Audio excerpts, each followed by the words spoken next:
teaching critical thinking to computer science engineering students. Sim, eu inicialmente não sabia certo, portanto, eu cito o nome para em inglês, mas se toda a gente percebe português. Não, toda a gente percebe português. Acho que como eu fico aqui algo não posso. Sim, toda a gente não tem problema em seguir o português. Sentam ok?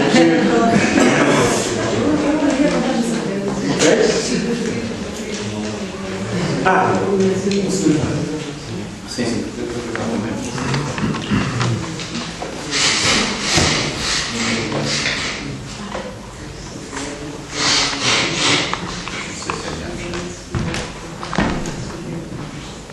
Posso fechar isso?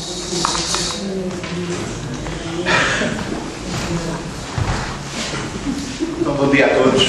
Eu vou falar sobre esta experiência, digamos assim, desta disciplina de pensamento crítico que nós oferecemos na Faculdade de Ciência e Tecnologia da Universidade Nova de Lisboa durante 6 anos. Era uma disciplina semestral, portanto foram 6 semestres em 6 anos letivos consecutivos. Em média, eram cerca de 200 alunos por semestre, porque era uma disciplina obrigatória no curso de Engenharia Informática. Portanto, os alunos do 2º ano tinham de fazer esta disciplina. E foi introduzida como parte das reformas de Bolonha, como uma disciplina de soft skills. E este foi, vou falar um pouco dos nossos objetivos, do resultado, digamos assim, desta experiência. A ideia principal era dar aos alunos alguma formação mais explícita em como interpretar e exprimir raciocínios, em como avaliar as fontes e a credibilidade das fontes e das alegações que encontrassem, também uma noção mais formalizada da avaliação de experiências científicas. Os alunos de informática tipicamente têm uma boa formação de lógica, mas não tanto contacto com dados experimentais como outros alunos, como por exemplo química, biologia, etc. E também um pouco de teoria da decisão, da forma como iriam decidir.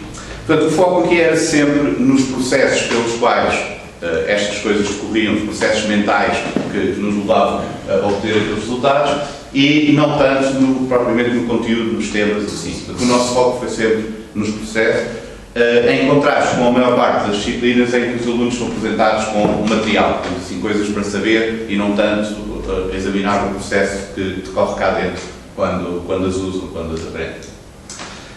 A noção de pensamento crítico aqui é bastante restrita, portanto, mesmo dentro deste universo aqui mais restrito do pensamento crítico como análise da forma de raciocínio, há muitas definições diferentes, muitos autores diferentes, mas a ideia fundamental aqui, onde nós nos baseamos, é do pensamento crítico como tomar consciência da forma como estamos a pensar. O crítico é como o juiz, mas o juiz que sabe, percebe bem porque é que está a fazer aquele juízo, tomar aquela decisão, adotar aquela crença, chegar àquela conclusão, etc. Portanto, será esta atividade, esta forma ativa de tomarmos consciência de porque é que estamos a chegar a uma certa conclusão, para onde é que o nosso raciocínio está a seguir. Para isso, começámos por este tema mais típico do pensamento crítico, neste sentido mais restrito, que é a argumentação. Um argumento é uma expressão visível de uma linha de raciocínio. O raciocínio passa-se alguns aqui no cérebro, não sabemos bem como, mas quando o transformamos em palavras, em sequências simples, conseguimos mostrar como é que ele está a correr. Portanto, a parte inicial da matéria era a análise e a geração de argumentos, em que tínhamos a compreensão da estrutura lógica dos argumentos, que nem sempre é a estrutura cronológica de um texto, por exemplo, portanto era preciso fazer essa tradução entre a sequência de frases que estava lá no texto para depois compreender a estrutura lógica do argumento, podia ser uma árvore, podia ter vários ramos, etc. A avaliação, neste caso principalmente de premissas implícitas, muitas vezes há coisas que não são ditas no argumento explicitamente, mas que se assume que todos concordam que são verdadeiras, e a parte também do diálogo argumentativo, não só entre várias pessoas, mas também dentro da própria pessoa como uma forma de estruturar bem as ideias, de criticar-se a si mesmo, de no fundo filtrar aquelas que podem não estar muito bem. Portanto, o objetivo aqui era ajudar os alunos a tomarem consciência da forma como estão a pensar e não simplesmente despejar as ideias conforme fossem surgindo, e porque teriam de olhar com atenção para estas partes, a estrutura lógica, o que é que estava implícito e assim por diante. Aqui, neste contexto, também falámos das falácias, mas não tanto como muitas vezes aparece como uma taxonomia das falácias, mas aqui mais aquela ideia geral de que muitos argumentos que são válidos seguem certos esquemas, como por exemplo o apelo à autoridade pode ser válido se nós estamos a falar do que é que o médico nos recomendou, mas no caso das falácias temos um argumento que é inválido, que imita o mesmo esquema. Não é? Portanto, podemos ter um futebolista famoso a aparecer no anúncio do shampoo, tenta dar uma certa autoridade, mas que não é uma autoridade relevante para aquilo. E isto é a ideia também aqui na parte da argumentação, para terem cuidado enquanto aqueles esquemas que podem ser válidos em alguns contextos estão a ser mal aplicados e dão um argumento falacioso. Depois, focámos mais na parte da avaliação da credibilidade de alegações e de crenças. Portanto, aqui isto também é importante na argumentação, mas já é uma parte que pode sair do argumento. Todos os argumentos têm de começar em algum ponto, em alguma alegação inicial, nas premissas, que não estão justificadas pelo argumento em si, e nós temos de ir fora do argumento e tentar avaliar se aceitamos ou não essas premissas. Portanto, a ideia aqui era examinar, fazer uma avaliação das alegações em si, por exemplo, se são consistentes com outra informação que nós temos, se encaixam bem, se podem estar fundamentadas com outros dados, e também das fontes que nos fornecem essas alegações. Se alguém está a dizer que sabe uma coisa, será que tem mesmo acesso a esse conhecimento? Será que tem uma forma de saber que isso é verdade? Será que há conflitos de interesse e assim por diante? Portanto, aqui já não era tanto uma análise da estrutura lógica dos argumentos em si, mas um pouco um levantar de certas questões que se tem de ter cuidado para não assumirmos coisas gratuitamente.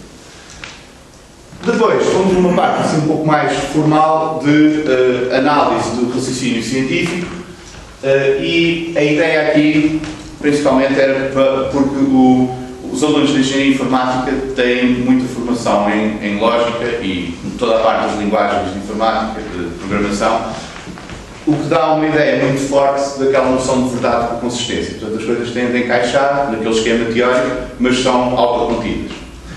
E perdem um pouco, em relação a outros cursos com mais trabalho experimental, aquela noção também importante de verdade por correspondência, em que temos um conceito qualquer, um modelo, que tem que corresponder à realidade. Mas aqui seria para dar uma certa ênfase a esse aspecto, em que tinham de distinguir qual é que era o modelo conceptual, qual é que era o aspecto da realidade que esse modelo pretendia representar, que dados é que nós tínhamos da realidade que pudessem ser usados para testar o modelo e que previsões acerca desses dados é que o modelo fazia. Depois, se houvesse, obviamente, contradição entre as previsões do modelo e os dados, nós podemos rejeitar o modelo, mas no caso de estarem de acordo uns com os outros, nós temos que pensar se não seria plausível haver essa concordância mesmo que o modelo estivesse falso. Portanto, se o modelo não representasse adequadamente a realidade. E essa seria a hipótese sempre central, que é, será que este modelo está a ser uma boa representação daquele aspecto da realidade?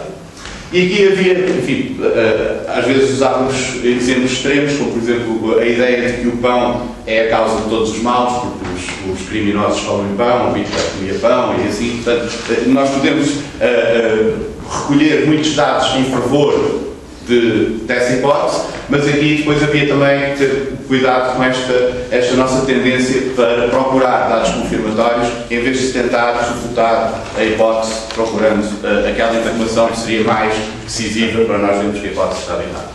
Portanto, isso seria aqui uma parte desta parte da matéria, portanto, formalizar um pouco a análise dos vários aspectos e depois focar um pouco mais também, aprofundar um pouco em certos tipos de modelos que são bastante frequentes hoje em dia na literatura, quer na literatura científica, quer nas notícias e assim, que são os modelos estatísticos, a ideia de como é que nós podemos avaliar se aqueles resultados justificam ou não chegar a uma conclusão acerca de correlações, por exemplo, ou diferenças entre populações.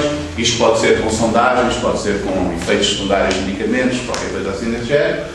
E os modelos causais, como é que nós podemos distinguir entre uma mera correlação de dois fatores e uma relação causal entre esses fatores. Portanto, que tipo de experiências é que podemos fazer para justificar essa conclusão e como é que nós podemos avaliar essa experiência.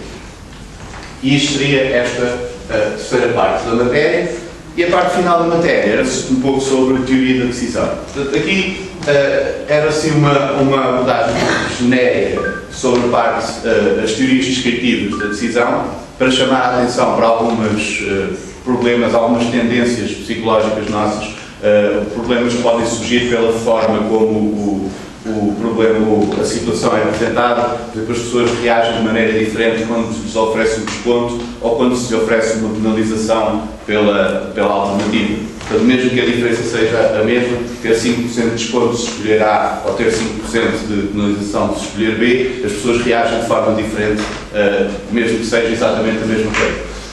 E dando vários exemplos desses, como é que psicologicamente a forma como a situação é apresentada afeta a decisão, permitia-nos chamar a atenção para este grande problema da decisão, que é nós tomarmos a decisão de uma forma inconsciente. Primeiro decidimos, sem saber como, e depois vamos racionalizar essa decisão, criando internamente um argumento que justifica essa decisão. Isto é importante não só porque é uma tendência natural fazer isso, mas também porque a primeira parte da matéria é a argumentação. E então já estamos inadvertidamente a encaminhar os alunos para pensar dessa maneira. Eu tenho aqui uma linha de raciocínio, sei onde é que quero chegar e agora vou tentar exprimir-lo o melhor possível. Mas se nós usamos isso na decisão, estamos a viciar o processo. Porque primeiro decidimos e depois é que vamos ver como é que a decisão foi tomada e, na verdade, não estamos a decidir em consciência. Portanto, falávamos aqui também um pouco de teorias normativas da decisão, maximizar a utilidade, o problema com aspectos éticos das decisões, mas o foco era em tentar, conscientemente, adiar a decisão em si, aquela escolha das várias alternativas, para depois de termos várias alternativas em consideração, depois pensarmos nos prós e nos contras de cada uma, nas suas consequências, etc. E só no fim é fazer a escolha. Porque sem esse cuidado, muitas vezes acontece que a decisão é feita ao contrário. Primeiro escolhemos e depois vamos justificar a nós próprios ou a terceiros porque é que não escolhemos aquelas alternativas, etc. A nossa abordagem aqui, do ponto de vista mais pedagógico, foi sempre tentar discutir temas em que não houvesse uma resposta simples, aquele tipo de coisa que vem em muitos casos, que se pode ir ao fim do livro, ver se é 32, 33 ou assim. Portanto, podíamos ir buscar anúncios no jornal, questões políticas, coisas como astrologia ou extraterrestres, etc., em que o objetivo claramente não era chegar a uma conclusão e todos ficarem de acordo, e então devíamos preocupar todos mais em olhar para a forma como estávamos a dissecar o problema, sem nos preocuparmos com ter a resposta certa ou não. E a ideia era sempre que os alunos exercitassem isso nas aulas práticas, havia aulas teóricas e práticas, preparando primeiro alguns textos em casa, escrever um resumo assim, depois era apresentado aos colegas e havia uma discussão. Portanto, todas as aulas práticas em geral tinham esse formato em que os alunos que tinham preparado apresentavam os seus textos e depois toda a gente discutia um pouco. Esta disciplina acabou por desaparecer mais recentemente, no ano letivo passado até, quando houve uma reforma na oferta curricular na Faculdade de Ciências e Tecnologia, porque houve uma uniformização da oferta destas disciplinas de soft skills. Portanto, como a engenharia informática já tinha este pensamento crítico, mas depois, a nível da faculdade, decidiram oferecer coisas como empreendedorismo e assim, e como isso foi para todos os cursos ao mesmo tempo, foi necessário rearranjar um pouco ali os programas dos cursos, os currículos, e desapareceu o pensamento crítico. Avaliar se isto foi bom ou mau para os alunos é sempre difícil, porque estas coisas são todas a longo prazo e depois até já não os vemos. Mas pela resposta aos questionários, podemos ver algumas coisas, se bem que não muito significativas, porque a maior parte dos alunos não responde aos questionários. Uma vez que fez esta experiência lá na faculdade de tornar obrigatória a resposta aos questionários antes de eles terem as notas, mas obviamente que aí as respostas eram uma desgraça, porque se vamos obrigar as pessoas a dizer se gostaram ou não, se é bom ou se é mau, então pronto, os questionários ficavam. Portanto, sendo opcionais, muitos não respondem. Uma grande porcentagem daqueles que estão mesmo zangados vai responder, portanto as coisas ficam assim um bocadinho distorcidas, mas de qualquer maneira a média, a pontuação final média desta disciplina estava bastante parecida com as outras disciplinas da faculdade, a média geral da faculdade, para os alunos que aprovavam a disciplina. Para os alunos que reprovavam, comparados com os alunos que reprovavam de outras disciplinas, a diferença era significativa. Portanto, assim subjetivamente, pelo contacto dos alunos, parece que esta disciplina expressava uma resposta mais acentuada da parte dos alunos, mais positiva naqueles que gostavam da disciplina e mais negativa naqueles que não gostavam. Portanto, muito correlacionado com a aprovação ou reprovação do aluno. Isto pode ser por causa do nome mesmo, da ideia de pensamento crítico. Um aluno que reprova o pensamento crítico fica não só chateado por reprovar a disciplina, mas porque reprovou o pensamento e isso, enfim, até pode ser algo positivo. Portanto, há aqui um problema nesse aspecto. Mas a queixa mais acentuada em média, portanto, aquela que desviava mais a pontuação, parece ser que não achavam que fosse uma disciplina relevante para o curso de Engenharia Informática. Mas isto é um problema genérico como qualquer disciplina destas que é oferecida ou que é obrigatória aos alunos que esteja fora do seu curso.